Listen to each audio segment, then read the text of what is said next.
Chapter 9, World's Worst Super Stinky Cheater Contest. "Let the sniffing begin," said the head judge lady. She handed Stink a clipboard. He took his sniffing very seriously.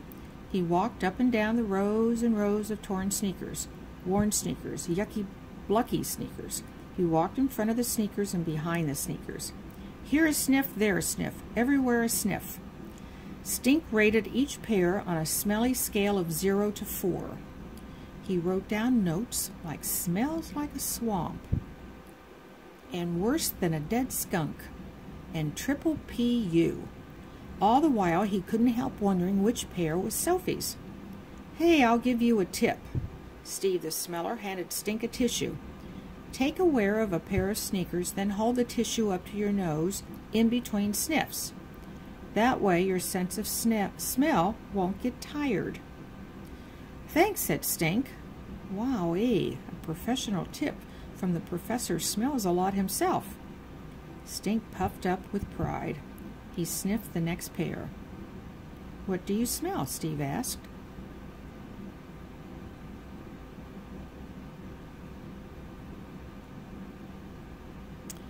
"Feet," said Stink. He did the tissue trick, then smelled the sneakers again. "What else?" asked Steve. "Dirt, old carpet smell, maybe even moldy cheese." "Good for you," said Steve. Moldy cheese, that's exactly what I thought.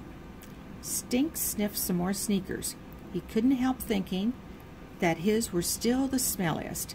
He couldn't help thinking that he could have won the Golden Clothespin Award. Until he came to smelly sneaker, pair number 13, that is. Stink leaned over and took another whiff. Phew! His eyes crossed, his nose wrinkled, his tongue curled. Number 13 smelled worse than a barn full of bats, worse than a basement full of rats. Number 13 smelled stinkier than the litter boxes of 1,000 cats. He sniffed number 13. He sniffed the clean tissue from Steve the smeller. Then he sniffed pair number 13 again. All the toilet water in the world could not have made his shoes as smelly as these sneakers. Stink E. Moody, judge and junior sniffer, had found a real winner. Away official, one to barf, gag me with a spoon, winner. "Geez Louise," said the lady judge when she came to number 13. "Jump back, Jack. I think I'm going to pass out." This one's a humpty of a dumpty," Professor Smeller agreed.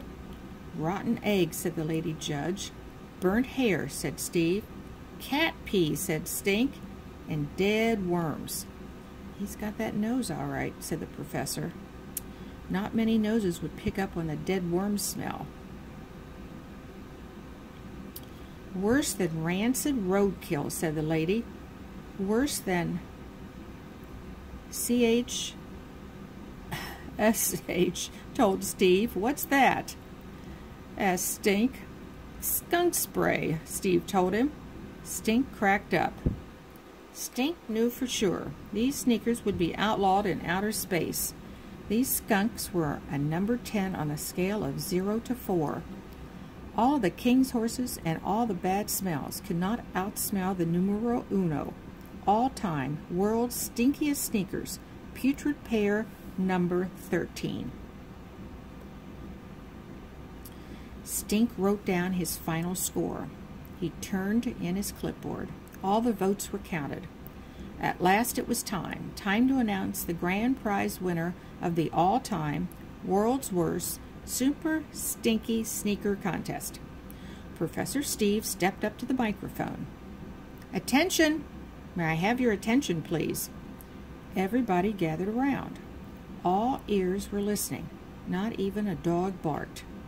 "We are pleased to announce the winners of the 10th annual, all-time, world's worst, Super Stinky Sneaker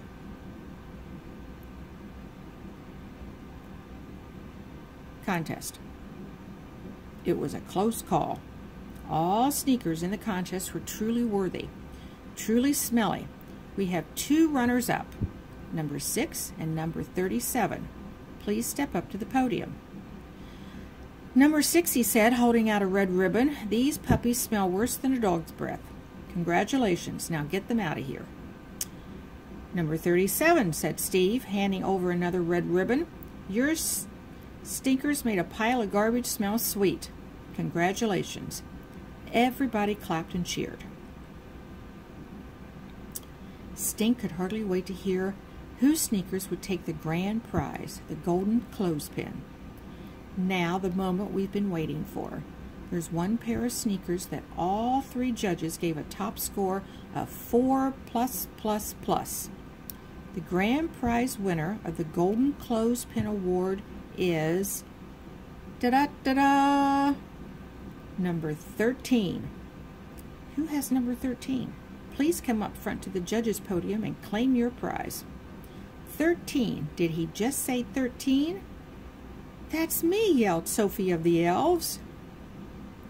She rushed up to the podium. I can't believe it. I really won, she asked. Stink, how'd you know it was me? I didn't, said Stink. Honest, I never smelled those sneakers before in my life. They won fair and square, said Steve. We smelled everything from dead worms to skunk spray on those sneakers. Way to go, Sophie, said Webster. Step right up here, young lady, said Professor Smeller. For having the world's all-time smelliest sneakers, I award you this trophy of the Golden Clothespin. 1 gift certificate for a new pair of sweet-smelling sneakers, and last but not least, 1 free trip for 2 to the Odor Muncher's Air Freshener Factory. Thank you, said Sophie, holding up her trophy. Tons of people were clapping and yelling, woohoo! The guy from the newspaper was even snapping pictures. Tell us, said Steve the Smeller, what's your secret, Sophie? What makes your sneakers so smelly? Simple, said Sophie. No socks. And when my parents make me take a bath, I hang my feet over the edge of the tub and don't wash them. Ever! P.U., said Professor Smeller. Congratulations, young lady. Your shoes will be entered in the Hall of Fumes at the Community Center, where hopefully they can be seen but not smelled by all. Can I have your autographs? Sophie asked. Sure, said Steve. Me too, said Stink. Can you sign my shoe?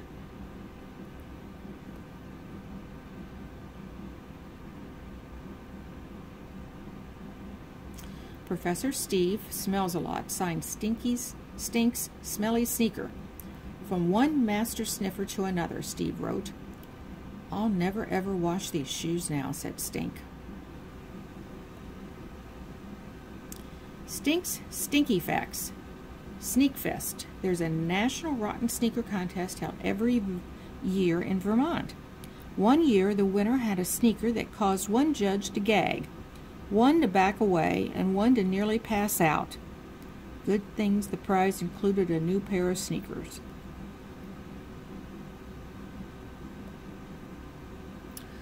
Chapter 10, Mr. Stinky. After the contest, Sophie of the Elves and Webster came back to Stink's house for pizza. Sophie passed the shiny golden clothespin trophy around for everybody to see. Are you sure you're not mad about the contest? Sophie asked Stink. I know how much you wanted to win and get the golden clothespin trophy and everything. That was before, said Stink, before I knew my friend was going to take me to the air freshener factory. Hint, hint, Sophie giggled. And before I got to meet Professor Smeller in person and be a junior sniffer for a day. He told me I have the nose. What could be better than that? And I got something even smellier than a golden clothespin today. What? Sophie asked. Spill it, said Webster. I can't spill it, said Stink. Never ever. He held out the vial around his neck. In his vial is something even more vile than stinky perfume. Stinkier than CHSEH? Skunk spray? Smelliest of all smells. Stink waved the open vial in front of their nostrils. P.U. Webster ran for the window. Sophie's eyes watered. Behold, genuine and for real Beauty corpse flower. Professor Smelly went to Washington, D.C. before coming to judge the contest. And he smelled a real corpse flower named Mr. Stinky. And he got to take scientific samples. In this jar is 1 drop of Super-Stinky essence of corpse flower. No lie. You mean you're really going to wear that vial? Vial? Asked Webster. Always, said Stink.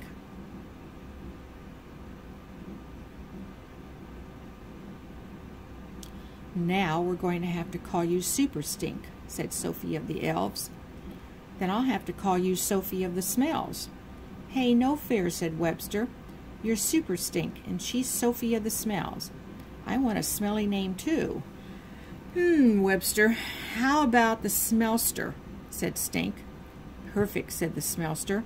Not all your friends are smelly, Stink, said Judy. How'd you get the name Stink, anyway? Asked Sophie of the Smells.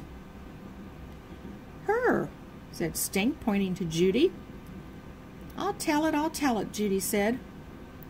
See, when Stink was a baby, Dad started calling him Peanut. I was jealous because Dad had always called me Peanut. So I tried to think up a new name. Then one day, Dad was changing Stink's dirty diaper. Ew, said Webster, pinching his nose. If you want to be a master sniffer, you have to be able to smell dirty diapers, said Stink. Professor Steve said so. Okay, Professor smells himself a lot, said Judy. Anyway, it was really stinky. So I started singing this song I learned in preschool. Don't sing it, said Stink, covering his ears. Sing it, said Webster and Sophie. It sounds like Old MacDonald had a farm. My little brothers smell so bad, stinky, stinky poo, with a stink, stink here and a stink, stink there. Here a stink, there a stink, everywhere a stink, stink. My little brothers smell so bad, stinky, stinky poo.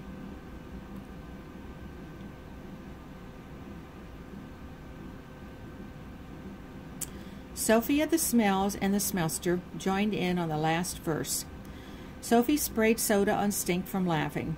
Webster was clutching his stomach and rolling on the floor. Ever since then, we called him Stinky Poo, said Judy. Then one day it got shortened to just plain Stink, said Stink. And now Super Stink, said Sophie and Webster. Super Stink couldn't keep smiling. Today had given him a brand new smellosophy of life. That night, as Stink drifted off to sleep, visions of corpse flowers danced in his head. Rumpelstiltskin, Stink the Nose, Moody, way official junior sniffer, was on his way. The end.